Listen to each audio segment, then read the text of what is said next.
Di na-anụ gị bụ nwoke na-anụ gị, like di na-anụ gị bụ nwoke na-anụ gị.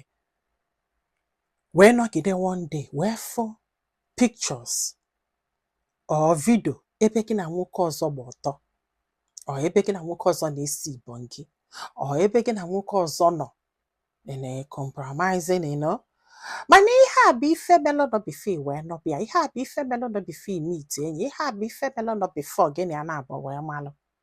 Mana ịmago olu nwoke na-anụ gị fụlụ gị na nwoke ọzọ ebe ịgba ọtọ, ọ na-esi ibongi, ọ na-esusu ọnụ or something, na-ịmago ka o si feel regardless mgbe o mere na mgbe o merọ.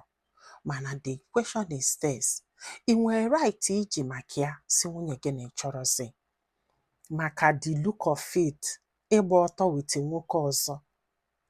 Na it's not like na ozuko gị nọ na ịfụrụ ya na phone ya, ihe o mere before wee nụba gị, ọ dị enough iji wee sị nwaanyị afọ na ịchọzi ka ọ na ọ dụrụ enough.